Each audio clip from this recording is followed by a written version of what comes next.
Very good morning, everyone. Today is December 1, Thursday. The Hindu newspaper analysis along with Indian Express with explained section, editorial and economy of Indian Express. ठीक है, the Hindu हम बहुत अच्छे से cover करेंगे और 3 section of Indian express इसके साथ। ठीक है, चलिए शुरू करते हैं। तो पहली न्यूज है जीडीपी ग्रोथ के बारे में। 6.3% रिकॉर्ड की गई मैन्युफैक्चरिंग सेक्टर की थोड़ी सी नाकामी की वजह से। चीफ इकोनॉमिक एडवाइजर नागेश्वरन ने ये इंफॉर्मेशन दी। ये वी अनंत नागेश्वरन है हमारे चीफ इकोनॉमिक एडवाइजर। इनके हिसाब से जो ग्रोथ रेट है इंडिया की, India GDP grow by 6.3 in July September quarter. ये जो ईयर होता है ये 3 क्वार्टर में बटा होता है। ठीक है, Q1, Q2, Q3। तो ये जनवरी, फरवरी, मार्च, अप्रैल, मई, जून, जुलाई। ठीक है, जुलाई, अगस्त, सितंबर। ठीक है, और अक्टूबर, नवंबर, दिसंबर। ठीक है, तो इस तरीके से ये डिवाइड होता है। Q1, Q2 अक्सर आप पढ़ते हैं, तो पूरे साल का भी जीडीपी ग्रोथ निकल कर आता है और ये क्वार्टर से पता चल जाता है कि कोर्स करेक्शन मिड वे करना है या नहीं करना है। तो कुछ इतनी इंपॉर्टेंट इंफॉर्मेशन नहीं है, हर क्वार्टर के बारे में नहीं पूछा जाता, बट ये बताया जा रहा है कि manufacturing is not performing well. ठीक है, Nations recovery from pandemic continues. Pandemic के बाद जो रिकवरी हो रही है वो कंटिन्यू है, बट स्टिल नॉट सेटिस्फैक्टरी।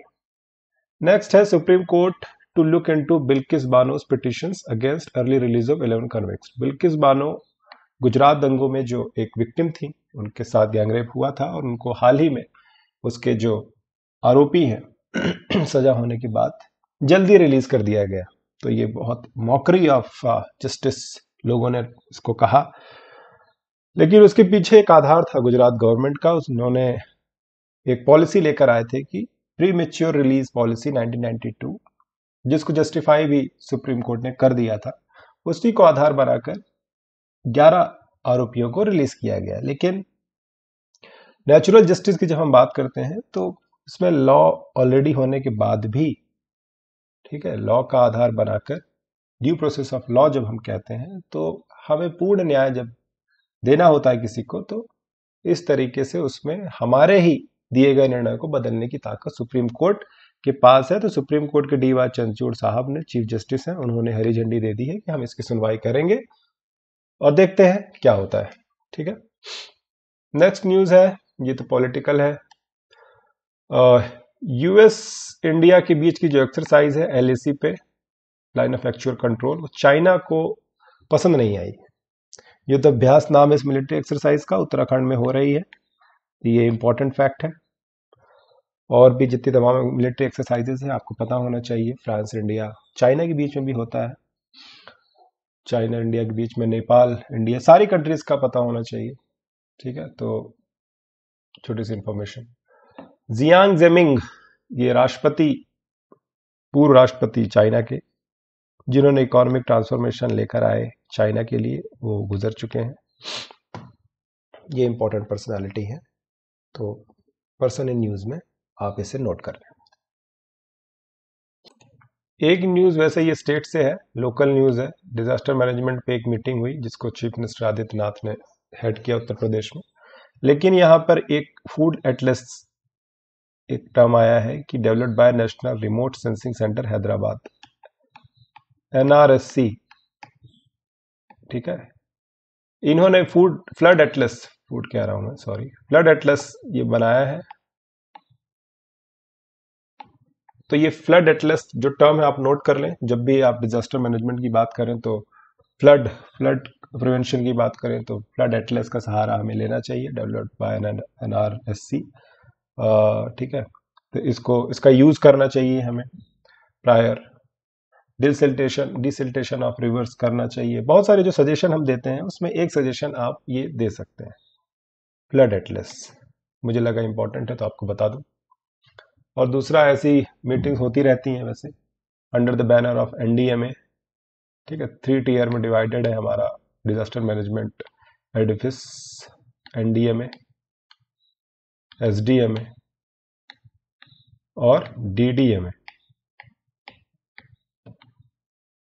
ये सेंटर पे है, ये स्टेट पे है, डिस्ट्रिक्ट लेवल पे। ये कब हुआ था? डिजास्टर मैनेजमेंट एक्ट जो आया था, नेशनल डिजास्टर मैनेजमेंट एक्ट 2005, उसके तहत ये एक स्टेचुटरी बॉडीज हैं सारी। इसको प्राइम मिनिस्टर हेड करते हैं, इसको चीफ मिनिस्टर, इसको डिस्ट्रिक्ट मजिस्ट्रेट। चलिए बढ़ते हैं अगली खबर की तरफ। Cabinet allows bill to remove governor as chancellor. Kerala government एक बिल लेकर आ रही है जो गवर्नर को चांसलर के पद से हटा दिया जाएगा और यही चांसलर वाइस चांसलर को अपॉइंट करते हैं। तो जो सरदर्द एक्चुअली शुरू हुआ था वाइस चांसलर के अपॉइंटमेंट से। गवर्नर ने सुप्रीम कोर्ट के किसी इनवैलिडेशन का सहारा लिया था किसी पोस्ट पे, जो वाइस चांसलर की सुप्रीम कोर्ट ने उसको नल एंड वॉइड कर दिया था। तो आरिफ मोहम्मद खान ने और ऐसी 14 यूनिवर्सिटी से वाइस चांसलर के अपॉइंटमेंट रद्द कर दिए थे। काफ़ी ह्यू एंड क्राई मचा। वहाँ की कैबिनेट ने, काउंसिल ऑफ मिनिस्टर ने ये कहा कि ये सही नहीं कर रहे हैं गवर्नर साहब, हम इलेक्टेड गवर्नमेंट है, हम भी जो, हमारी भी तो कुछ इम्पोर्टेंस है। तो ये सब चीज़ हुआ तो इसका तोड़ लेकर आए कि अब गवर्नर को ही इस पद से हटा दिया जाए। अब हालांकि ये इतना जल्दी पास नहीं होगा, बट फिर भी एक acrimonious relation between centre and state देखने को मिला है, क्योंकि governor as an agent of president काम करते हैं और अगर गवर्नर के अगेंस्ट कुछ होता है तो ऑब्वियसली इसका रिप्रिकॉशंस सेंटर स्टेट रिलेशन में देखने को मिलेगा। आगे है ये जलीकट्टू के बारे में। Jallikattu, the way Jallikattu is being held in Tamil Nadu might be cruel. Supreme court ने कहा कि जलीकट्टू एक स्पोर्ट्स है, रिलीजियस फेस्टिवल पोंगल के टाइम पे ये मनाया जाता है। इसमें एक बुल होता है, बुल टैमिंग बाय पीपल। जो भी इसे टच करते हैं या उनको टैम करने की कोशिश करते हैं और उनको मतलब पुण्य मिलता है। तो ये कहा गया वहां के पेटा जैसी संस्थाओं ने कि ये क्रुएल्टी अगेंस्ट द बुल है। तो लोगों ने वहां के बोला कि कल्चरल प्राइड है हमारा, सदियों से चल रहा है। Who are you to tell us? Go and ask Spain वालों को, स्पेन में पहले बंद कराओ फिर आना हमारे पास। लेकिन सुप्रीम कोर्ट में सुनवाई चली, सुप्रीम कोर्ट ने कहा कि नहीं, बैन लगाओ। तो 2016 में बैन लगता है।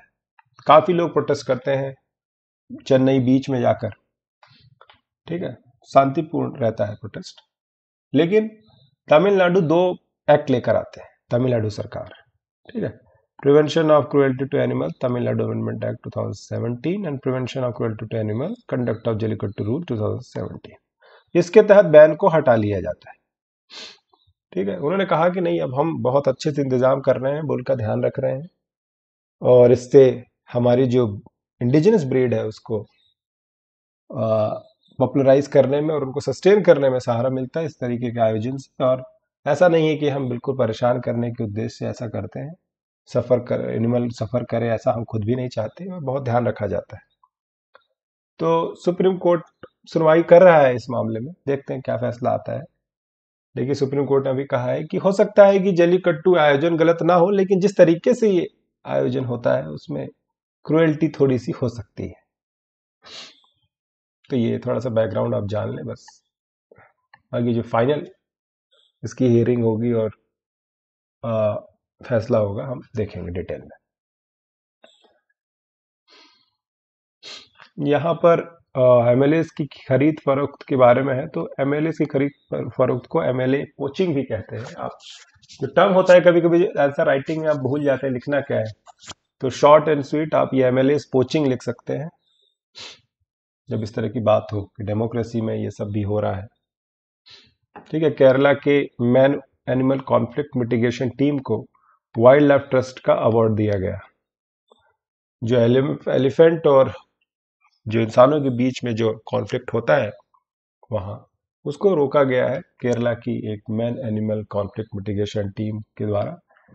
काफी सफलता मिली है, 8 लोगों की टीम है, ठीक है। चिन्ना कन्नल मुन्नार फॉरेस्ट डिवीजन में आता है, तो उस टीम को अवार्ड दिया गया है, कौन सा, wild life trust of India का, ठीक है। नेक्स्ट न्यूज है, अभी टेक्स्ट एंड कॉन्टेक्स्ट में डेटा के थ्रू आपको न्यूज इंटरेस्टिंग बनाई जाती है। ये contribution received by BJP 6 time higher than Congress, ये कंट्रीब्यूशन है फंड, जो इलेक्शन कमीशन का जो डेटा है, जो फंड मिला है बीजेपी को सबसे ज्यादा मिला है, तो ये इतनी इंपॉर्टेंट नहीं है, not important. China's stockpile of nuclear warheads will increase by 2035, ये इंपॉर्टेंट है। China is a threat no doubt for the our future prospects. China का इस तरीके से न्यूक्लियर वॉरहेड्स को स्टोर करना, ये कहीं ना कहीं एक दिक्कत वाली बात है। पेंटागन जो डिफेंस, जैसे हमारा सदन साउथ भवन है ये नई दिल्ली में, जिसमें रक्षा मंत्रालय होता है, वैसे उनका पेंटागन है डिफेंस मिनिस्ट्री, जहां से ऑपरेट करती है यूएस में। तो उसकी रिपोर्ट है ये कि 1500 number of nuclear warheads China के पास होंगे 2035 तक। Discom dues to gencos and traders to, नहीं ये ठीक नहीं है, न्यूज सही हमारे लिए इम्पोर्टेंट नहीं है। Assets of recontesting councillor no benchmarks in 6 seats, not important, यही इंपॉर्टेंट था। नेक्स्ट न्यूज है आसाम मेघालय बॉर्डर फायरिंग, क्योंकि ये न्यूज ऐसी है कि आसाम मेघालय के बीच में बॉर्डर डिस्प्यूट है थोड़ा सा, ऐसे बहुत सारे बॉर्डर डिस्प्यूट है, नागालैंड वाला है, कर्नाटका मेघालय है, छत्तीसगढ़ मध्य प्रदेश है, एक करेरा घाटी करके एक जगह है वहां पर, ठीक है। तो इस कंट्री में बहुत सारे डिस्प्यूट होने के साथ साथ बीच बीच में स्किर्मिशेस होते रहते हैं, तो उसमें ये Assam Meghalaya border firing incident हो गया। अभी लोकल इशू था, उसको बहुत गलत तरीके से बढ़ा चढ़ा के बताया गया और रिलेशंस को डैमेज करने की कोशिश की गई जो दो राज्यों के बीच में थी। तो इसका हम हल्का जिस्ट ही जानेंगे, डिटेल में क्या हुआ कैसे हुआ ये जानना इंपॉर्टेंट नहीं है, ठीक है।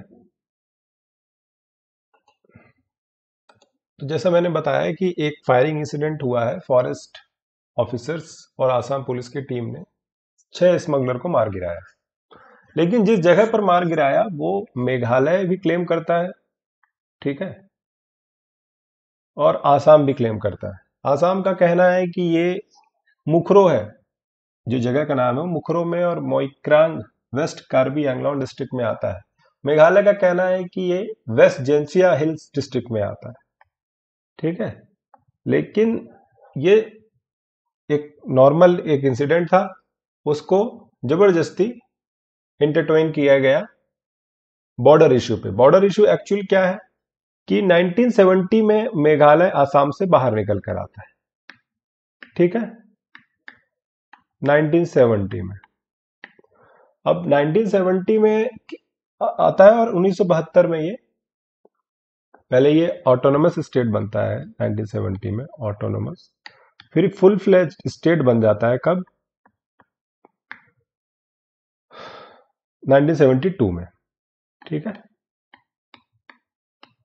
किसके बेसिस पे, 1951 कमेटी जो थी एक, जिसने डिफाइन किया था बाउंड्री पे, उसके बेसिस पे, जो मेघालय रिफ्यूज करता है, एक्सेप्ट करता है, एक्सेप्ट नहीं करता, कहता है कि ये जो रिकमेंडेशन है वो पता नहीं किस बेसिस पे आपने लिया है, जो कार्बी एंगलोंग है उस पे जो री भोई, ईस्ट जेंसिया हिल्स और वेस्ट खासी हिल्स डिस्ट्रिक्ट को ट्रांसफर किया गया, ये बहुत गलत तरीके से हुआ है और हमसे कोई कोई इस तरह की स्टडी नहीं हुई, कोई डॉक्यूमेंट भी प्रोवाइड नहीं किए गए, कोई है ना आर्किवल मटेरियल्स भी नहीं प्रोवाइड किए गए जो इस एरिया पे आसाम का क्लेम जस्टिफाई कर सके। तो ये इस तरह की कहानी है। वो बीच बीच में इंसिडेंट्स होते रहते हैं, प्रेशर ग्रुप्स वहां पर जो है अपनी अपनी गवर्नमेंट को बोलते रहते हैं क्लेम करो, ठीक है, कोई कमजोर नहीं दिखना चाहता। तो ये थोड़ा सा एक बैकग्राउंड स्टोरी थी इसकी।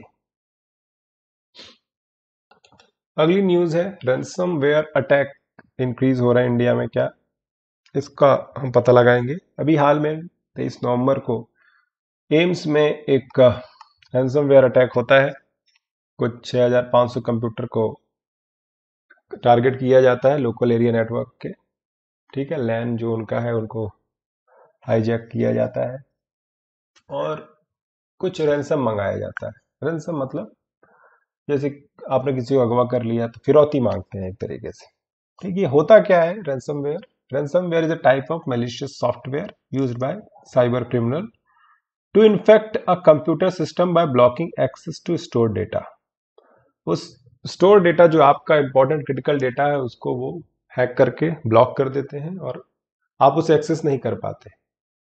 अनलॉक करने के लिए आपसे कुछ पैसा चार्ज करते हैं और या कुछ भी चार्ज करते हैं, जिससे आप फिर दोबारा उस पर डिक्रिप्शन की डालकर उसे इस्तेमाल कर सकते हैं। तो ये रैंसमवेयर कहलाता है। अब ये कितना बड़ा खतरा है? ये खतरा इस हिसाब से लगाया जा सकता है कि आए दिन इस तरह के रैंसमवेयर अटैक होते रहते हैं। लॉकबिट 2 एक्सेंचर में हुआ था कुछ महीने पहले। Public sector undertaking Oil India में टारगेट किया गया 10 अप्रैल को। और according to global crime trend report, ठीक है, उसके हिसाब से रैंसमवेयर को दूसरा सबसे बड़ा खतरा बताया गया मनी लॉन्ड्रिंग के बाद। ठीक, तो ये थोड़ी इंपॉर्टेंट डेटा है, फैक्ट है, आप नोट कर लें रैंसमवेयर अटैक से रिलेटेड। तो कौन सी एजेंसीज इंडिया में रैंसमवेयर जैसे या साइबर अटैक को हैंडल करती हैं? तो ये बहुत अच्छी इंफॉर्मेशन दे रखी है। 2004 में सर्टिन आया था ये, ठीक है, कंप्यूटर इमरजेंसी रिस्पांस टीम है ये इंडिया की। Indian computer emergency response team 2004 में एस्टेब्लिश हुई थी। ये नोडल एजेंसी है। तो ये इंपॉर्टेंट फैक्ट है प्रीलिम पॉइंट ऑफ व्यू से।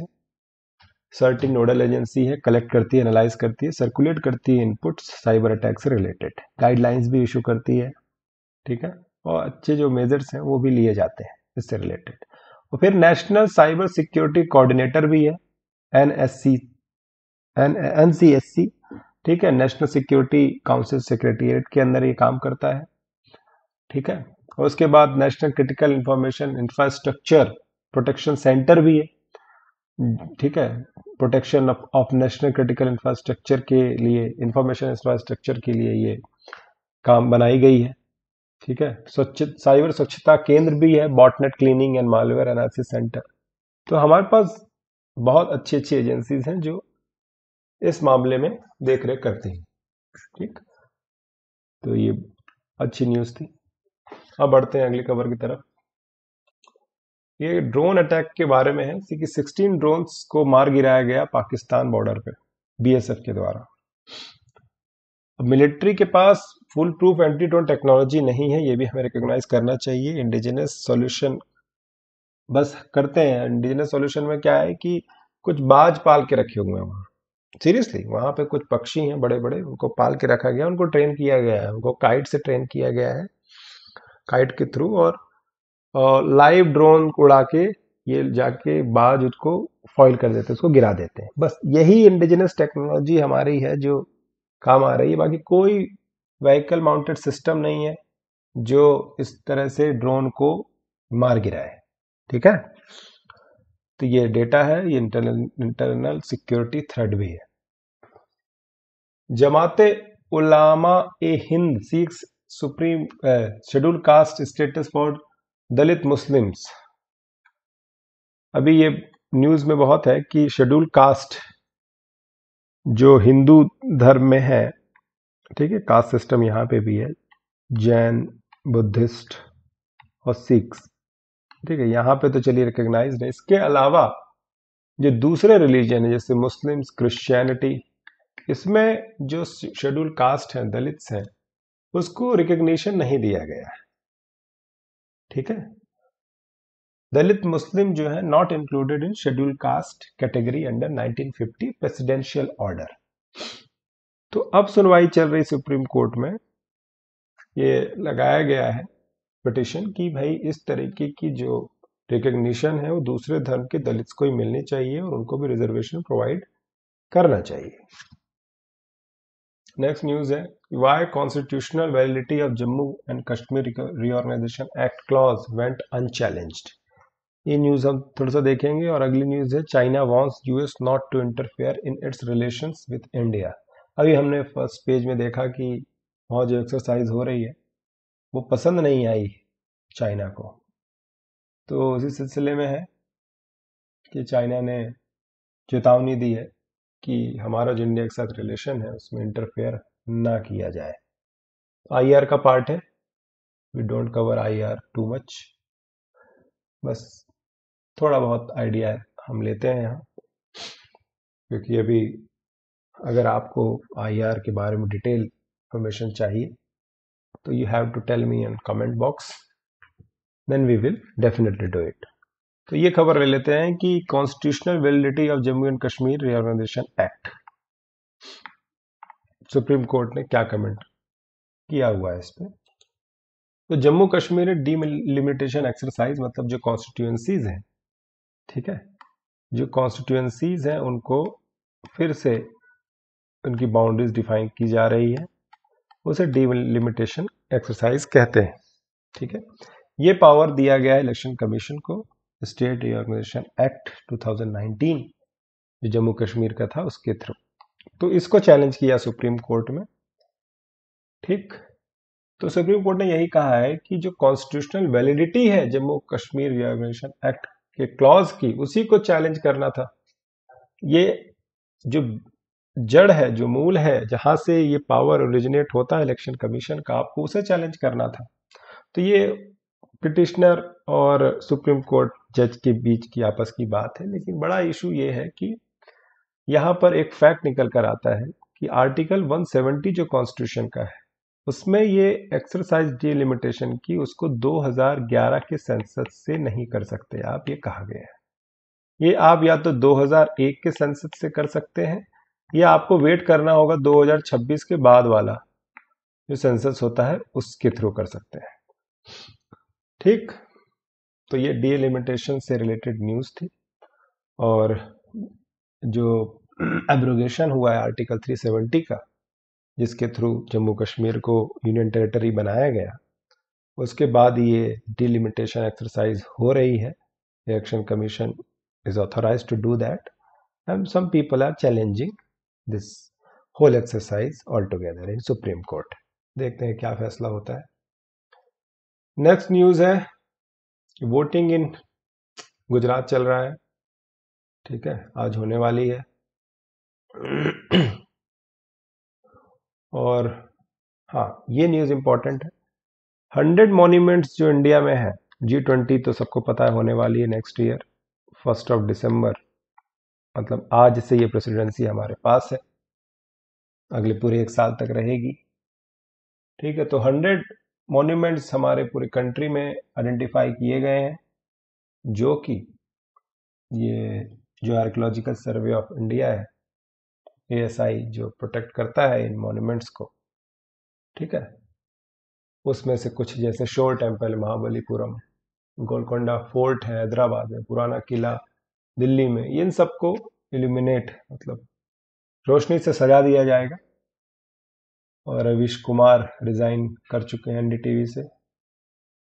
अभी अदानी ग्रुप ने इसकी है जो होल्डिंग्स है, शेयर है, ने ज़्यादा खरीद ली, तो ऑब्वियस सी बात है उनका से बढ़ गया मैनेजमेंट में, और ये पसंद नहीं आया होगा शायद रवीश कुमार को, और उन्होंने एनडीटीवी से रिजाइन कर दिया। बहुत बड़ा चेहरा थे इस चैनल के वैसे। ये भी पॉलिटिकल न्यूज़ है, everything is political in this page. ये प्राइम मिनिस्टर का आर्टिकल है, इन्होंने खुद लिखा है इसे कि इम्पोर्टेंट हो जाता है, आप इसे 1 बार 2 बार जरूर पढ़ें। ठीक है, इसमें अच्छे अच्छे फ्रेजेस आपको मिलेंगे जो आप एग्जाम में यूज कर सकते हैं। इसमें कुछ ऐसे फैक्ट देखने को नहीं मिला है, ठीक है, लेकिन हाँ बहुत पॉजिटिव, बहुत पावरफुल फ्रेजेस हैं, आप जरूर इसे पढ़ें 1 2 बार। One earth, one family, one future, इसके बारे में बात की उन्होंने। उन्होंने बताया कि कैसे ग्लोबल सप्लाई ऑफ फूड है डीपोलिटिसाइज होनी चाहिए, फर्टिलाइजर, मेडिकल प्रोडक्ट सबको। तो geopolitical tension do not lead to humanitarian crisis, ये बहुत बड़ी बात उन्होंने कही। जो यूक्रेन रशिया के बीच में टेंशन है, इनडायरेक्ट रेफरेंस उसी का था। और भी बहुत बातें उन्होंने लिखी हैं। ठीक है, क्लाइमेट चेंज, टेररिज्म, पेंडेमिक्स, इसके बारे में भी हमको साथ काम करना होगा।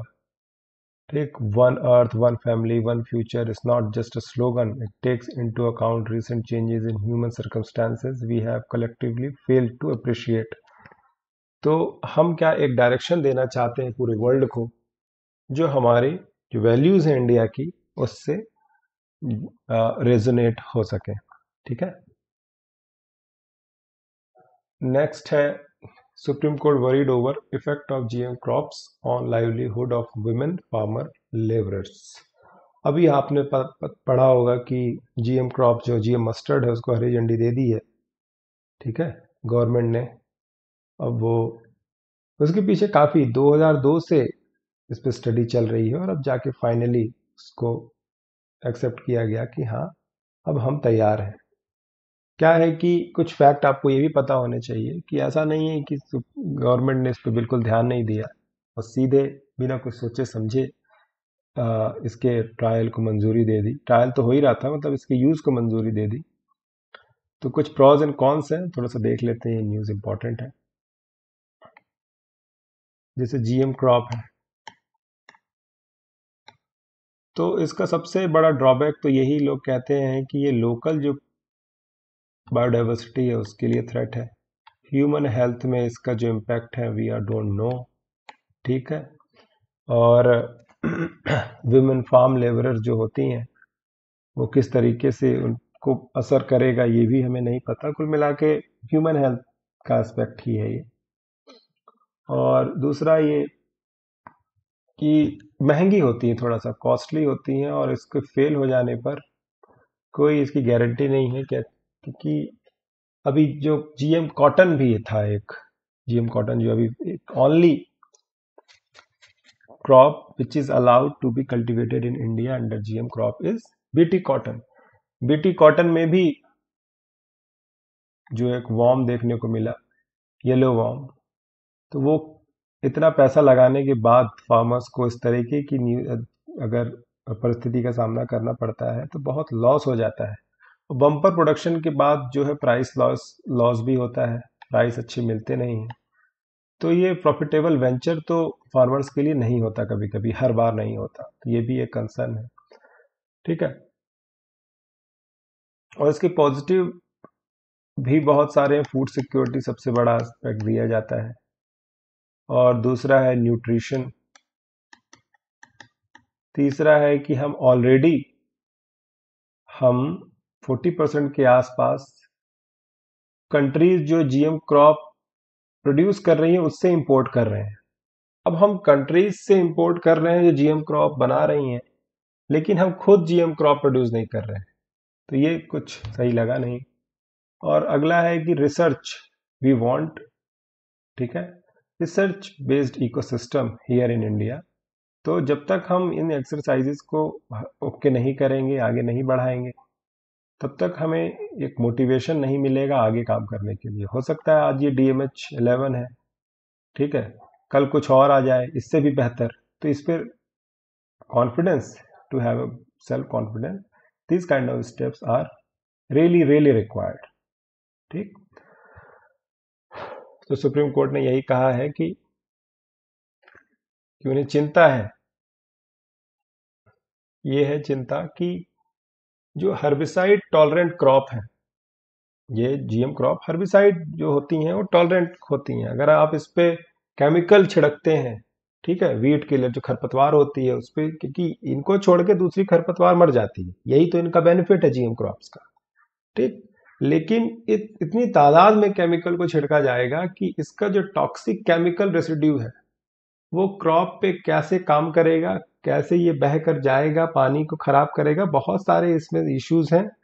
इसको लेके लोगों ने चिंता व्यक्त की है, पिटिशनर्स ने चैलेंज किया है एनवायरमेंटल इम्पैक्ट के लिए। लेकिन सुप्रीम कोर्ट ने अपना अलग ही कंसर्न दिखाया है कि इसका असर वुमेन फार्म लेबरर्स पे क्या होगा, क्योंकि वो ही तो हैं जो ऑफस्प्रिंग भी ह्यूमंस की प्रोड्यूस करती हैं, ठीक है। वो उनकी हेल्थ कितनी इंपॉर्टेंट है हमारे लिए, पूरी ह्यूमन जनरेशन के लिए इंपॉर्टेंट है, और वही तो खेतों में काम करती हैं। तो सुप्रीम कोर्ट ने उनके हेल्थ कंसर्न पे चिंता जताई है।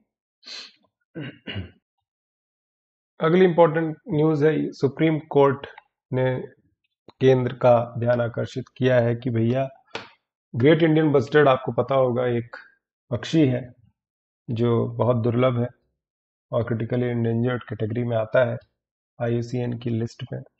वही राजस्थान गुजरात में पाया जाता है, मेजरली पाकिस्तान में पाया जाता है। वहाँ तो ऐसा है कि ये गेमिंग स्पोर्ट है, सऊदी प्रिंसेस जब आते हैं तो इन्हीं का शिकार करते हैं। चलिए वो अलग बात है। बात करते हैं, सुप्रीम कोर्ट ने इनकी जो घटती तादाद है उस पर चिंता जताई है। कहा है कि भाई प्रोजेक्ट ग्रेट इंडियन बस्टर्ड जैसा एक प्रोजेक्ट नहीं आ सकता क्या? प्रोजेक्ट टाइगर जैसे बहुत सक्सेसफुल रहा, तो कोई ऐसा प्रोजेक्ट लेकर आओ, ग्रेट इंडियन बस्टर्ड प्रोजेक्ट, ठीक है। ऐसा अगर हो सके तो करो। और उन्होंने ये भी कहा कि चीफ सेक्रेटरी ऑफ गुजरात और राजस्थान को जो ट्रांसमिशन लाइन जिसकी वजह से ये इनकी डेथ होती है उसका पता लगाएं, कितनी लंबी है ट्रांसमिशन लाइन की। और दूसरा जो डाइवर्टर्स हैं, जिनको बर्ड एरियाज जो इनका हैबिटाट्स है वहां पे भेजा जाने के लिए जो डाइवर्टर्स है, उस पे क्या काम हो रहा है। एक्सपर्ट कमेटी भी जो बनी हुई है, ठीक है, उसकी रिपोर्ट भी उन्होंने कहा जल्द से जल्द सौंपी जाए इनकी हालत पे, ठीक है। तो अच्छी बात है, सुप्रीम कोर्ट बायोडाइवर्सिटी को और एनवायरनमेंट को लेकर कितना सजग है, इसका ये बहुत अच्छा एग्जाम्पल है। अगली न्यूज भी बहुत इंपॉर्टेंट है, जैसे 16 करोड़ से 20 करोड़ लोग, 60 to 200 मिलियन इंडियंस इंडिया में ये हीट वेव का शिकार होने वाले हैं एनुअली, हर साल। ये वर्ल्ड बैंक की रिपोर्ट है, तो वर्ल्ड बैंक की कोई भी रिपोर्ट इंडिया से रिलेटेड इंपॉर्टेंट ही होती है। इट हैज द अथॉरिटी, ठीक है। तो जब क्लाइमेट चेंज के इम्पैक्ट की हम बात करते हैं तो आप ऐसे ही नहीं लिख सकते कि भाई हीट वेव बढ़ रहा है, ठीक है, मेल्टिंग हो रहा है ग्लेशियर का, सी लेवल राइज हो रहा है। You have to present everything with data. इतने ज्यादा आर्टिकल आते हैं, न्यूज आती है, एडिटोरियल्स आते हैं, अब डेटा की कमी तो आपको नहीं है। तो एग्जामिनर भी एक्सपेक्ट करता है कि आप आंसर में कुछ डेटा लिखें, डालें। तो आप ये डेटा डाल सकते हैं बड़े आराम से, ठीक है। और उन्होंने ये भी कहा है कि हर क्राइसिस एक अपॉर्चुनिटी भी लेकर आती है, तो क्लाइमेट इन्वेस्टमेंट अपॉर्चुनिटी भी है इंडिया के लिए। कहाँ? कूलिंग सेक्टर में।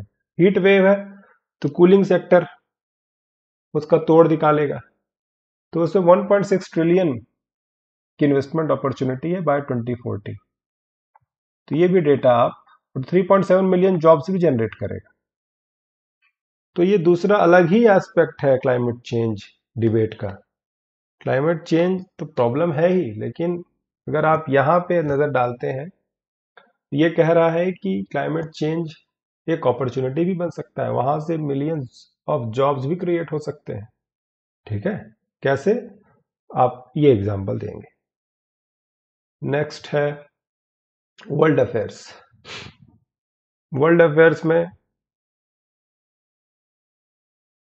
मेन हेडलाइंस ही देखेंगे कि Russia Chinese bombers fly joint patrols over Pacific, ठीक है। पैसिफिक ओशियन पे इन्होंने रशिया चाइना कम्युनिस्ट सबने मिलके एक एक्सरसाइज की है, तो इतनी इंपॉर्टेंट तो नहीं है, ठीक है। Give anti Taliban forces space to unify says former Afghan leaders. Afghanistan में जो तालिबान ने टेक ओवर किया है, तो ऐसा नहीं है कि सभी इसके चहेते हैं, दूसरे लोग भी हैं जो नहीं चाहते तालिबान वहां पे राज करे। खास करके जो अफगान के पुराने लीडर थे, तो वो कहते हैं कि जो एंटी अफगानिस्तान ताकतें हैं आपस में मिल जाए, तो जिससे तालिबान का सामना किया जा सके। अफगानिस्तान में ब्लास्ट हुआ, ठीक है। तो अब देखिए कि ये अफगानिस्तान में जैसे 10 लोग बॉम्बिंग में मारे गए, कहाँ पे ये पूरे पेज में ये छोटी सी न्यूज दे रखी है। अब यहीं US वगैरह यूरोपियन यूनियन में अगर 5-6 लोग भी मारे जाते हैं ऐसे बॉम्ब में, 2 ही लोग मर जाते हैं, तो पूरा हेडलाइन बन जाती। तो इंसान की कीमत कितनी कम है ऐसी कंट्रीज में, आप अंदाजा लगाइए। बड़ी कंट्रीज, डेवलप्ड कंट्रीज में इंसानी कीमत कितनी बड़ी है, वहां पे ऐसा इंसिडेंट हो जाता तो बाप रे, हमारे टीवी चैनल भी लाइव दिखाते अब तक। China to suppress hostile forces soon, ठीक, क्या हुआ कि resolutely crack down on infiltration and sabotage activities by hostile forces। ये उनका इंटरनल सिक्योरिटी का इशू है, हमें क्या लेना देना। ठीक है, नेक्स्ट बिजनेस पे आते हैं हम। India core sector growth break to 0.1% in October. Core sector में 8 इंडस्ट्रीज आती हैं। कौन कौन सी आती हैं? रिफाइनरी होती हैं, कोल होता है, natural gas, fertiliser, cement, electricity, ये सब आती हैं। और इनका IIP index of industrial production, जो ओवरऑल जो प्रोडक्शन है हमारी कंट्री में इंडस्ट्री का, उसका 40% इनका वेटेज है। किसका? कोर सेक्टर का। कोर सेक्टर में 8 इंडस्ट्रीज आती हैं, ठीक है। और इसमें मैक्सिमम और मिनिमम वेटेज किसका है, ये भी आपको पता होना चाहिए। ठीक, तो हेडलाइन में कुछ इतना खास नहीं है। अक्टूबर में क्या हुआ, सितंबर में क्या हुआ, ये थोड़ा थोड़ा हम नहीं लिखते एग्जाम में। ये पूरा ईयर का जो परफॉर्मेंस निकल कर आता है, we analyse the answer on the basis of that only.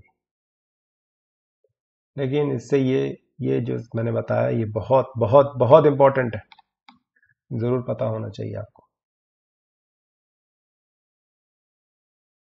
ठीक है, new digital lending norms kick in today. 1 दिसंबर से डिजिटल लैंडिंग जो है, पीयर टू पीयर और भी जो डिजिटल लैंडिंग आप करते हैं, उसके नॉर्म्स आए हैं। Customers who had taken loans prior to September 2 will come into force. ठीक है, उसके अंदर ये गाइडलाइन है। इतनी इंपॉर्टेंट तो नहीं है, we will not analyse this minutely, but digital lending जैसी एक कोई चीज़ है, ये भी पता होना चाहिए कि इसमें बोरोवर को बचाने की कोशिश की जा रही है कि जो लोन डिसबर्सल होता है और रीपेमेंट होता है, वो केवल बैंक अकाउंट ऑफ बोरोवर और रेगुलेटेड एंटिटीज, चाहे बैंक हो, नॉन बैंकिंग फाइनेंशियल कंपनीज हो, ठीक है, उनके बीच ही होगा। ठीक है, without any pass through pool accounts of lending service providers. ये बहुत टेक्निकल थोड़ी जार्गन्स है। कहने का मतलब है कि RBI is a monetary control authority in this country, और डिजिटल लैंडिंग भी वो मॉनिटर करती है और उसके नॉर्म्स भी सेट करती है। तो ये पता होना चाहिए कि आ जाए एग्जाम में कि digital landing in India is overviewed और कंट्रोल और monitored by which authority, SEBI, RBI, finance ministry और व्हाटएवर। तो आरबीआई आप लगा सकते हैं। अगली इंपॉर्टेंट न्यूज है ये, panel moves gas pricing freedom from 2026। ये कीरत पारिक पैनल है, ये इंपॉर्टेंट पैनल है गैस प्राइसिंग को रिलेटेड, ये भी एग्जाम में आ सकता है। Kirit Parikh panel is related to what, इस गैस प्राइसिंग। तो ये चाहते हैं कि गैस प्राइसिंग जो है वो मार्केट डिसाइड होनी चाहिए। ठीक है, कैसे, मैं बताता हूं आपको।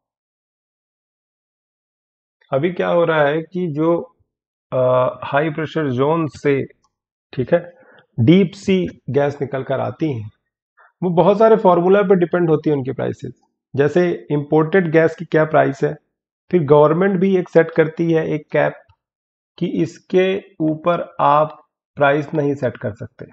ठीक है, इतना ही आपका रहेगा प्राइस। तो डिस इंसेंटिवाइज करती है ये इन्वेस्टमेंट को। बहुत सारी कंपनियां इसलिए भी इस तरफ नहीं इन्वेस्ट करती हैं कि भाई क्या करें, इतना बेनिफिट तो है नहीं, मार्जिन है नहीं, प्रॉफिट नहीं है, गवर्नमेंट ही सब सेट करती है। तो इन्होंने कहा है कीरत पारिक पैनल ने कि 1 जनवरी 2026 से फ्रीडम दे दो, गैस प्राइसिंग की कंप्लीट फ्रीडम दे दो। जैसा गैस की प्राइस रखना चाहती हैं कंपनीज वैसा रखें। ठीक है, हाँ, एक हल्का जो है फ्लोर प्राइस और सीलिंग प्राइस आप रख सकते हो, लेकिन एक हार्ड एंड फास्ट बस इतना ही होगा, आप ये न तय करें। जो आरबीआई है, आरबीआई का आपने देखा होगा, एक्सचेंज रेट जो आरबीआई डिसाइड करता है वो एक फ्लोटिंग मार्केट रेट होता है। एक बैंड है, इसके बीच में आप कितना भी, रुपया फॉल हो सकता है, कितना भी बढ़ सकता है, घट सकता है, आरबीआई कभी इंटरवेन नहीं करता। लेकिन जब बहुत हद हो जाती है, ह्यू एंड क्राई मचने लगता है, तब आरबीआई फिर सेल एंड बाइंग ऑप्शन अपने पास रखता है, तो जिससे कि वो इम्पैक्ट कर सके डॉलर और रुपये के प्राइसेस को, लेकिन बहुत बाद में। तो यही ऐसा ही कुछ ये चाहते हैं, और उन्होंने ये भी कहा कि जीएसटी के अंदर लाया जाए गैस प्राइसिंग को। ठीक है, जीएसटी के अंदर लाया जाए। चलिए, तो द हिंदू से इंपॉर्टेंट न्यूज इतने ही। अब इंडियन एक्सप्रेस का इकोनॉमी सेक्शन देखते हैं। इसमें ये न्यूज इंपॉर्टेंट थी पी नोट्स इन्वेस्टमेंट के बारे में। ये अक्टूबर में बहुत हाई हो गया, इतना कितना हाई हो गया ये तो नहीं इंपॉर्टेंट, बट ये होते क्या है जरूर इंपॉर्टेंट है कि पी नोट्स को पार्टिसिपेटरी नोट्स भी कहा जाता है। ये issue registered foreign portfolio investors FPI to overseas investors who wish to be part of Indian stock market without registering themselves directly. तो ये सिंपल सा ये है कि जो लोग इंडियन स्टॉक मार्केट में रजिस्टर्ड है, ठीक है, और उनका कोई दोस्त बोलता है भाई मुझे भी इन्वेस्ट कराना है ना, तो ये उनको सर्टिफिकेट देते हैं, भाई हम तुमको सर्टिफिकेट दे रहे हैं, आओ, तुमको कोई नहीं बोलेगा, ठीक है, आओ इन्वेस्ट करो। तो ये किसके थ्रू इन्वेस्ट करते हैं? ये पी नोट्स के थ्रू इन्वेस्ट करते हैं। Participatory note as per the name suggest कि पार्टिसिपेटरी नोट दिया जाता है जिससे कि वो सामने वाला विदाउट रजिस्टरिंग, इसको यहाँ रजिस्टर करने की जरूरत नहीं है, ठीक है, यहाँ वाला रजिस्टर्ड होना चाहिए बस। तो ये पी नोट्स की कंसर्न्स भी है, ये मनी लॉन्ड्रिंग जैसी चीजें, टेरर फंडिंग जैसी चीजें भी इनकरेज करता है ये, ठीक है। लेकिन होता क्या है मैंने आपको बता दिया, इसकी डेफिनेशन ही साफ साफ लिखी हुई है। इसमें फाइनेंस मिनिस्टर कह रहे हैं कि हम स्पेंडिंग बढ़ाएंगे ग्रोथ के लिए। क्या होता है कि मार्केट में जब लिक्विडिटी नहीं होती, लिक्विडिटी मतलब पैसा नहीं होता लोगों के पास, तो लोग इन्वेस्ट नहीं करते, ठीक है, इन्वेस्ट मनी इन्वेस्टमेंट, ठीक, इन्वेस्ट नहीं करेंगे, खर्च नहीं करेंगे तो कंपनियां जो है प्रोड्यूस नहीं करेंगी, फिर ग्रोथ नहीं होगी। तो ये साइकिल बहुत इंपॉर्टेंट है। मार्केट में जब स्पेंड करेगी गवर्नमेंट, चाहे मनरेगा के थ्रू करे या फिर फॉर एग्जांपल डीएनएस अलाउंस बढ़ा दिया अचानक से केंद्रीय कर्मचारियों का, तो ये सब चीजें पैसा देती हैं लोगों को हाथ में, और लोग फिर जाके मार्केट में खरीदते हैं चीजें, और जिससे ग्रोथ बढ़ती है, कंपनियों को मोटिवेशन मिलता है, ठीक है। जैसे आप मेरा चैनल सब्सक्राइब करेंगे तो मुझे भी मोटिवेशन मिलेगा अच्छा अच्छा कंटेंट लाने का, वैसे ही उनको मोटिवेशन मिलता है कि भाई डिमांड है, चलो प्रोड्यूस करें, और ओवरऑल इकोनॉमी में बूम आ जाता है। तो कुछ इस तरह की बात की इन्होंने। तो ये हल्का कॉन्सेप्चुअल इंफॉर्मेशन थी, ये किरत पारिक पर हमने पढ़ लिया है। विक्रम किर्लोस्कर, किर्लोस्कर पाइप्स आपने जानते होंगे, यूनिवर्सिटी भी है इनकी, वो उनकी डेथ हो गई है, इंपॉर्टेंट फिगर थे तो पता होना चाहिए, ठीक है। इस पेज में इतना ही। अब एक्सप्लेन सेक्शन में आ जाते हैं इंडियन एक्सप्रेस के। तो एक यूनिवर्सल फ्लू वैक्सीन बनने वाली है, ये अच्छी न्यूज है कि एक वैक्सीन हो, वो सारे फ्लू इन्फ्लुएंजा जो भी है, ठीक है, उसको ट्रीट कर सके, चाहे कोरोना हो, ठीक, चाहे आपका नॉर्मल वायरल फीवर हो, इन सब को वो ठीक करने की कैपेसिटी रखता हो, ठीक है। फाइजर और बायोएनटेक मॉडर्ना ये मिलके बना रहे हैं, एक्सपेरिमेंटल बेसिस पे ये फ्लू तैयार भी हो चुकी है। ये mRNA मैसेंजर आरएनए टेक्नोलॉजी पे बेस्ड है, ठीक। ये दो इन्फॉर्मेशन यहां से हमें पता चली।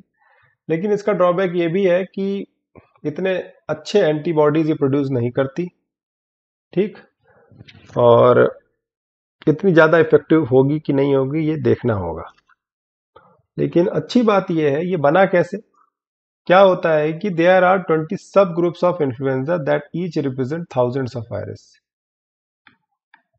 इन्फ्लुएंजा जो है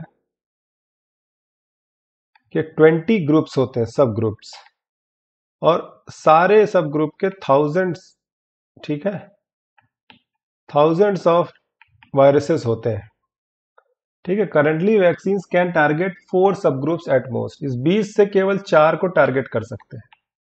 लेकिन जो वैक्सीन अभी बनी हुई है, ठीक है, वो सारे के सारे 20 सब ग्रुप को टारगेट करती है।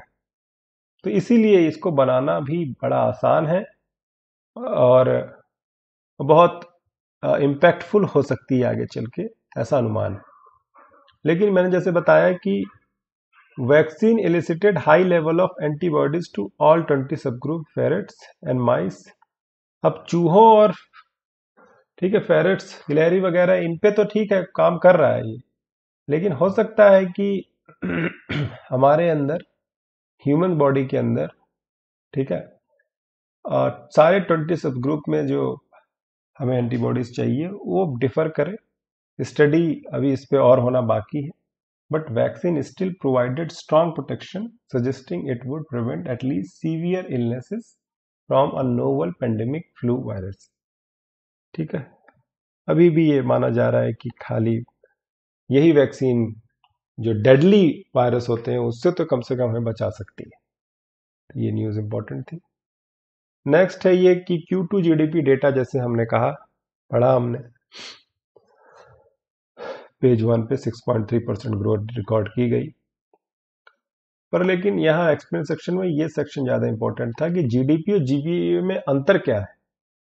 तो GDP is nothing but what ever is produced inside a territory, है ना, इन अ ईयर, जो भी इस टेरिटरी में प्रोड्यूस होता है एक साल के अंदर, आउटपुट, ठीक है, वो कंज्यूमर एंड से हम देखते हैं, गवर्नमेंट, ठीक है, इंडिविजुअल, इंडस्ट्री, इंपोर्ट एक्सपोर्ट का जो नेट रिजल्ट आता है वो सबको ऐड करने पर ये जीडीपी निकलता है। बट ये कंज्यूमर एंड से निकाला जाता है, ठीक है। Demand, it's all about demand. What about supply, वो मेजर होता है जीवीए से, ग्रॉस वैल्यू एडेड। ये है ग्रॉस डोमेस्टिक प्रोडक्ट और ये gross value added. It's about the factory, जैसे मैंने कोई फैक्ट्री डाली तो उस पे मैं आउटपुट, जो इनपुट डाल रहा हूं, माइनस आउटपुट, ठीक है, इनपुट माइनस आउटपुट, वो जीवीए होता है। जो सप्लाई में जो रॉ मटेरियल वगैरह, कैपिटल इन्वेस्टमेंट वगैरह, सब कुछ सब्सिडी माइनस करके जो भी प्रोडक्शन होता है फैक्ट्री का, फिर वो मार्केट में जाता है, वो जीवीए से प्रदर्शित होता है। ठीक है, आप देखिए यहां पढ़ते हैं, ठीक है, GVA, GDP measures monetary measure of all final goods and services, ठीक है, in a country in a given period of time. GDP is adding expenditure in the economy, total expenditure, ठीक, चाहे वो प्राइवेट हो चाहे वो गवर्नमेंट हो, ठीक है, फिक्स कैपिटल एक्सपेंडिचर हो, नेट एक्सपोर्ट इंपोर्ट हो। लेकिन जीवीए जो होता है ये सप्लाई साइड पे कैलकुलेट होता है, ठीक। और आरबीआई कैसे डिफाइन करता है, GV of a sector is defined as the value of output minus value of intermediary inputs, ठीक है। ये आपको डिफरेंस पता होना चाहिए, दैट्स इट। नेक्स्ट तो ये इंटरनल चाइना का इशू है। हाँ, जीआईबी के बारे में हम पढ़ चुके हैं, प्रोजेक्ट जीआईबी का आइडिया दिया सुप्रीम कोर्ट ने। लेकिन एक डेटा यहाँ पर है कि wild life institute of India ने राजस्थान में बताया कि 18 जीआईबीज डाई एवरी ईयर, हर साल 18 जीआई, वैसे भी क्रिटिकली इंडेंजर्ड है, ठीक है, और उसमें भी 18 हर साल पावर लाइंस से कोलाइड होने की वजह से, करंट की वजह से मर जाते हैं। अब हम इंपॉर्टेंट एडिटोरियल्स कवर करते हैं। तो इलेक्शन कमीशन के बारे में है ये कि 5 जज कॉन्स्टिट्यूशन बेंच सुप्रीम कोर्ट की जो सुनवाई कर रही है, ये अपॉइंटमेंट, ठीक है, जो इलेक्शन कमिश्नर का है, चीफ इलेक्शन कमिश्नर का, या इलेक्शन कमीशन पर से जो अपॉइंटमेंट है, इतना थोड़ा सा वीक है, कॉन्स्टिट्यूशनल बॉडी है लेकिन कॉन्स्टिट्यूशनल प्रोटेक्शन उसको इतना नहीं मिला हुआ है इंडिपेंडेंस जो इंश्योर कर सके। काफी हार्श रिमार्क्स भी दिए सुप्रीम कोर्ट ने इस बारे में। तो ये आर्टिकल उसी बेसिस पे है कि कैसे इस बॉडी को समय समय पर फोर्टिफाई करने के लिए, मजबूत करने के लिए रिकमेंडेशन दिए गए, starting from Dinesh Goswami committee 1990 itself, कि chief election commissioner to be appointed by president in consultation with chief justice of India and leader of opposition. ठीक है। और NCRWC 1999 में जो आई थी, national commission to review the working of constitution, MN Venkatachaliah जो थे इसके चेयरमैन थे। इन्होंने भी बताया कि election commissioners should be appointed on recommendation of a body. अभी क्या हो रहा है कि कोई भी टॉम डिक एंड हैरी अगर वो IAS है तो उसे कितनी जल्दी, अभी 24 घंटे में अपॉइंट कर दिया गया गोयल साहब को। वो भी अलग मैटर था, सुप्रीम कोर्ट उसमें भी गुस्सा हो गया कि भाई कुछ तो प्रोसेस लाओ, थोड़ा कंसल्टेशन हो। ठीक है। तो उन्होंने कहा NCRCW ने कि एक बॉडी हो जो prime minister, leader of opposition, Lok Sabha Rajya Sabha, speaker, deputy chairman of Rajya Sabha, इन सबको मिलाकर हो और प्रेसिडेंट फिर हमें अपॉइंट करे। 255th report of law commission chair by AP Shah, उन्होंने भी यही कहा कुछ कि प्रेसिडेंट अपॉइंट करे, 3 मेंबर का कॉलेजियम होना चाहिए। अरे जो चीफ इंफॉर्मेशन कमिश्नर है उनको भी अपॉइंट करने के लिए सोचिए एक पैनल है, तो इलेक्शन कमिश्नर तो बहुत ही इंपॉर्टेंट अथॉरिटी होती है, उनके लिए भी कुछ ऐसा मैकेनिज्म होना चाहिए। फिर दूसरा पहलू उन्होंने कहा कि सुप्रीम कोर्ट के पास मौका था, सुप्रीम कोर्ट के पास मौका था 1993 में जब ये बॉडी आई, 1993 में 3 मेंबर बॉडी बन गई, पहले सिंगल बॉडी थी, 2 इलेक्शन कमिश्नर तैनात किए गए चीफ इलेक्शन कमिश्नर के पावर को रोकने के लिए। ठीक। और बताया गया कि CEC is nothing but primus inter pares first among the equals, like prime minister को कहा जाता है वैसे ही चीफ इलेक्शन कमिश्नर है। ठीक है। लेकिन अभी भी इस टाइम पे भी सुप्रीम कोर्ट में जब ये रिमार्क दिया सुप्रीम कोर्ट ने ये नहीं इंश्योर किया कि इलेक्शन कमिश्नर का जो अपॉइंटमेंट है वो कैसा हो, उसके बारे में भी कुछ नहीं कहा। और तो और जो रिमूवल है, अभी इलेक्शन कमिश्नर को कैसे हटाया जा सकता है, इनके रिकमेंडेशन में CEC रिकमेंड कर दे कि ये अच्छा काम नहीं कर रहा है तो प्रेसिडेंट इनको कॉन्फिडेंस में लेके इनके रिकमेंडेशन पे इनको हटा सकता है प्रेसिडेंट।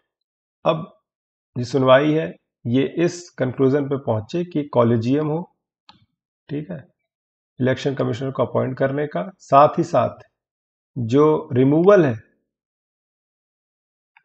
इलेक्शन कमिश्नर्स का वो CEC के बराबर हो, तभी ये सही मायने में बॉडी इंडिपेंडेंट हो सकती है, अन्यथा नहीं हो सकती। ठीक है।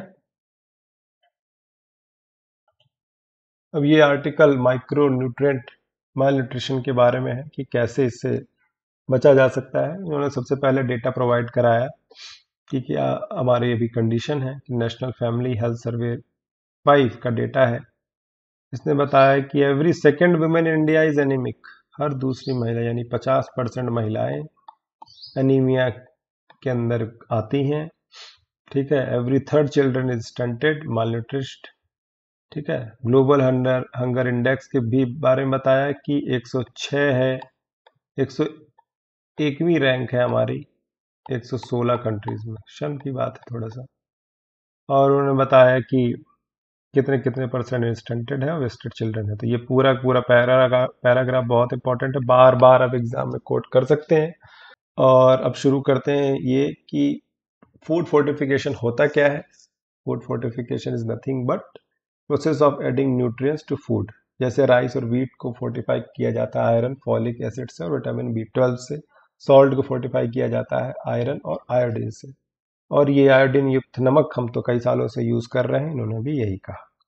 राइस प्रोग्राम कुछ बताए कि गढ़चिरौली डिस्ट्रिक्ट महाराष्ट्र में as a part of targeted public distribution program में फोर्टिफाइड राइस दिया जा रहा है, जिसकी वजह से कुछ सक्सेस मिली है हमें।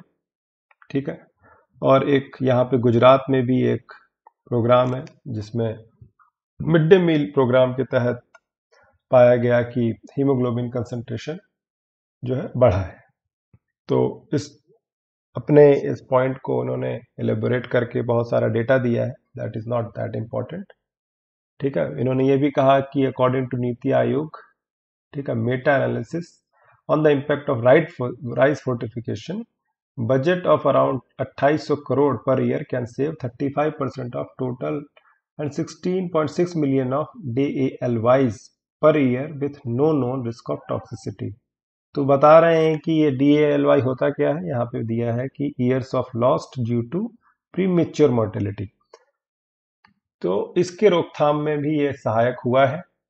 ये नीति आयोग ने खुद कहा कि अगर ऐसा ऐसा बजट हम देते हैं तो इसमें DALYs में प्रिवेंशन हो सकता है, ठीक है, with no known risk of toxicity. कुल मिला के ये कह रहे हैं श्री वो नायर कह रही हैं कि iron fortification is very important और specifically food fortification is a proven cost effective and complementary strategy to address India's malnutrition burden despite of the fact that some people are criticising it कि झारखंड में tribal population में already sickle cell anaemia है, thalassaemia है, ठीक है। तो ये rice food fortification, ठीक है, ये कॉस्ट इफेक्टिव कॉम्प्लीमेंट्री स्ट्रेटेजी है जिससे ये माल न्यूट्रिशन की समस्या से छुटकारा पाया जा सकता है। स्वीट एंड शॉर्ट हमने एनालाइज कर लिया इस आर्टिकल को। अब अगला देखते हैं, जुडिशियल अपॉइंटमेंट से रिलेटेड ये आर्टिकल है। Government's diatribe does not resolve conflict over judicial appointment. तो इसमें वही जो अभी कुछ दिनों से चल रहा है जुडिशियल अपॉइंटमेंट को लेकर, ठीक है, war of words between judiciary and executive. Kiren Rijiju ने अभी जैसे कहा कि भाई ऐसा क्यों कहा जा रहा है कि government is sitting on appointments, वो तो खुद ही सबको अपॉइंट करते हैं, उन्हीं का शो चल रहा है भैया, हम उसमें क्या करें। सुप्रीम कोर्ट ने फिर वहां से कहा कि अगर ये ऐसा कर रहे हैं तो ये सही नहीं है, they are about to cross Rubicon, मतलब ये ऐसे स्टेज पर ये जा रहे हैं जहां से वापस आना मुश्किल हो जाएगा, ये सही नहीं कर रही है गवर्नमेंट। तो कुल मिला के ये सब समस्या एनजेक वाली है, ठीक है। नेशनल जुडिशियल अपॉइंटमेंट कमीशन जो गवर्नमेंट ने बनाया था 2015 में, इसको अनकॉन्स्टिट्यूशनल घोषित कर दिया सुप्रीम कोर्ट ने कि ये इंडिपेंडेंस पर वॉर है, किसके, जुडिशरी के इंडिपेंडेंस पे वॉर है। तो अब इसका सॉल्यूशन लाने की बजाय इस तरीके का कुछ प्रयास कर रही है गवर्नमेंट कि जो भी रिकमेंडेशन सुप्रीम कोर्ट देता है ये उस पर काम नहीं करते, एक्शन नहीं लेते। तो इससे जिस जज को बनाया जाना है सुप्रीम कोर्ट का जज, या जिस वकील को बनाया जाना है सुप्रीम कोर्ट का जज, वो अपना नाम खुद ही वापस ले लेता है और गवर्नमेंट इनडायरेक्टली इंटरफेयर करती है। तो it can not go for long like this, ये सुप्रीम कोर्ट का कहना है। It has to be stopped, it has to be corrected. तो एडिटोरियल में भी यही कहा गया है कि it is not difficult to bring relation between judicial executive back on track. ऐसा बहुत मुश्किल नहीं है कि जुडिशियल और एग्जीक्यूटिव के बीच में जो चेक्स एंड बैलेंस है वो भी बना रहे, मधुरता भी बनी रहे। बस करना यह है कि जो पॉलिटिकल लीडरशिप है वो भी इंडिपेंडेंस को समझे और जुडिशरी भी है वो भी एग्जीक्यूटिव कंसर्न को समझे, ठीक है। इन्हें बीच का रास्ता अपनाना होगा, ठीक है, कि गवर्नमेंट कुछ नया कॉन्स्टिट्यूशनल मैकेनिज्म लेकर आए अपॉइंटमेंट को लेकर के जो जुडिशियल अथॉरिटी को अंडरमाइन ना करे, और इसमें कुछ सहयोग जुडिशरी को भी करना चाहिए। तो ये पूरा आर्टिकल बस बातें बातें बातें, ठीक है, lot of talk, little substance वाला था, ठीक। लास्ट में उन्होंने लेकिन कंक्लूजन अच्छा किया कि ये बीच का रास्ता निकालना चाहिए, है ना।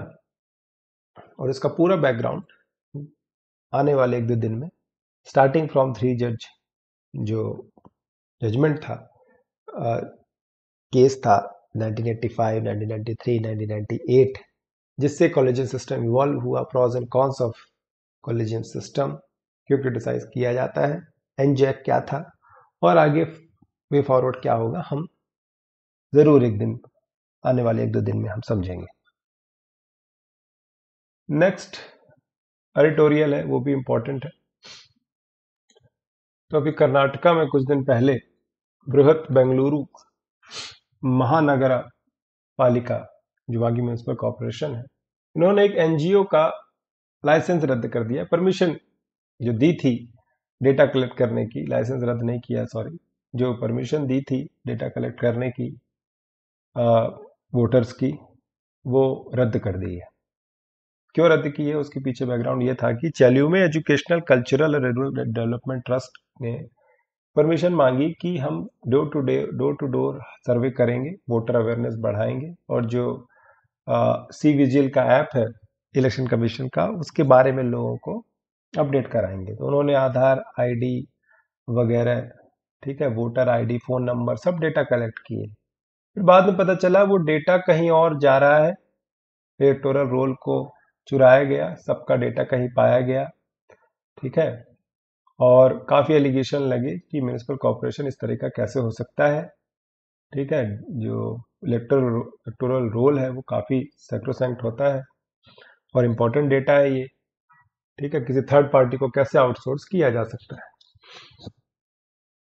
तो बीबीएमपी ने परमिशन डिनाई कर दी और ये पूरा सागा कुछ इस तरीके का था। लेकिन इससे कुछ बात निकल कर ये आई कि जो continued absence of data protection law in India, जो डेटा प्रोटेक्शन लॉ है वो अभी तक नहीं है यथावत जैसे होना चाहिए। जो बिल आया है वो भी सब्जेक्ट टू डिबेट है, और government is empowered to collect the data and use it at their own. तो ये भी एक गवर्नमेंट को बहुत ज़्यादा पावरफुल करता है।